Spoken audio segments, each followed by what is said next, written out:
Oke semuanya, selamat pagi. Pagi ini Bitcoin terpantau koreksi, padahal baru tadi malam aja udah 70.000 guys. Nah, jadi di sini aku akan jelaskan lagi ya, sesuai yang aku bilang tadi malam. Targetnya ya, kalian nonton aja. Targetnya ya 71 sampai 76 ya. Kalau nggak percaya tonton lagi nih videonya nih yang tadi malam bosku. Ya, tonton lagi biar nggak bisa bacot. Itu live tadi malam aku gambarnya ya, kalian bisa nonton nih analisa super lengkap BTC ETH dan BNB nih, kalian tonton nih ya. Itu BTC belum naik tuh ya, targetnya 71 ya, 711 sampai 716 ya, tapi lewat dikit ya, nggak apa-apa lah dikit ya kan.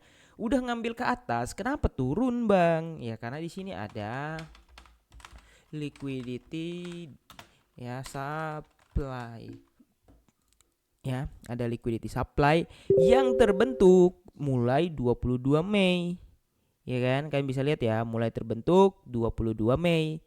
Jelas banget ya, jelas banget ya. Nah, alasan lainnya kenapa bang? Alasan lainnya mungkin karena MT Gox gitu ya. Nah, coba kita buka dulu nih crypto news. Oh ya, tadi malam banyak yang bilang ya, bang makasih portoku udah 3 kali jadi terhura. Jadi banyak banget yang ngechat. Si Vin juga bilang udah banyak nih yang mesen batch 2. Gimana kalau kita adakan batch 2? Tapi ya aku belum yakin juga guys. Soalnya ya kalian tahu sendiri ya. Nah, ini aja udah banyak yang ngechat lagi untuk batch 2 ya. Nah, bagi teman-teman juga yang mau buat kaos komunitas bisa sama aku guys, karena aku punya teman yang vendor juga. Ini depan ini belakang ya. Kalau mau bikin di depan aja bisa. Nah, jadi bagi kalian yang mau, yang pengen kerja sama karena kita punya vendor bahan dari luar negeri, kualitas luar negeri juga, langsung aja ke chat ke Telegram aku ya. Nah, Crypto News bentar ya. Crypto News. Oke. Nah, di sini MT Gox ini ya mulai memindahkan Bitcoin selama 6 tahun. Ya, kalian bisa lihat nih. Ya, MT Gox transfer 2000 Bitcoin ke sebuah wallet ya. Kalau nggak salah ini ada di sini, tapi ini kayaknya nggak 12.000. Nah, yang ini 16.000 nih guys. Aku nggak tahu nih ya. Nah, aku nggak tahu ini yang apa ini ya.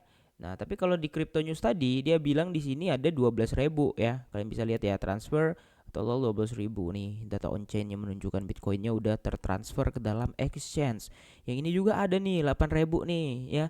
Bang, kok itu MT Gox ketahuan? Ya karena wallet mereka terregister guys. Jadi Binance, MT Gox, Bybit itu kan kebaca ya, kedetek maksudnya hot wallet mereka dan cold wallet mereka. Jadi mau transfer kemana nggak bisa lari guys. Makanya ini sebuah data yang sangat keren dari Well Alert ini, karena dia membaca on chain kayak gitu ya.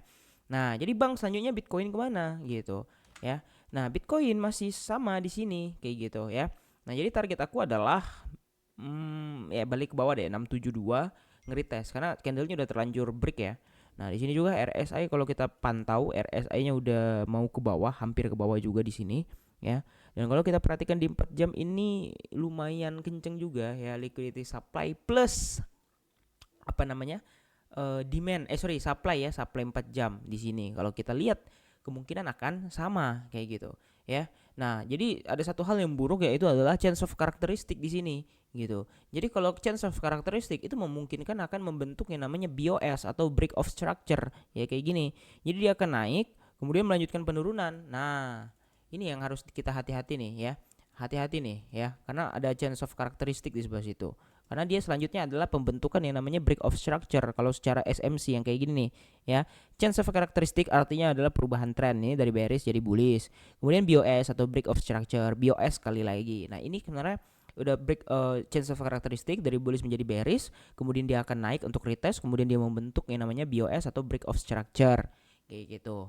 Ya, hati-hati nih, agak sedikit hati-hati. Ya possible aku sih 67 ya. Kalau balik 63 lagi ya apa boleh buat gitu, tambah ya guys ya. Tapi kalau kita lihat sekarang Fibo 0,6-nya masih nahan sih ya. Fibo sorry 6 ya, 0,6 di sekitar 67.000 68.000 ya, 667.990 nih. 68.000 ini sempat nguik dikit ke 677 ya. Nah, jadi ya ada peluang sih. Jadi next target aku sih ya kemungkinan dibalik di area ini lagi, karena ini ada liquidity demand di sini, ini liquidity supply, di bawahnya liquidity demand, yaitu di area 0,7 di Fibo 0,7 di area 67.200-an ya. Kesana atau enggak bang? Kita tunggu aja nanti malam, karena aku juga bukan dukun yang tahu guys semuanya. Oke, kira-kira gitu aja. Jangan lupa untuk like dan subscribe. Makasih udah nonton video ini, and see you on the next video.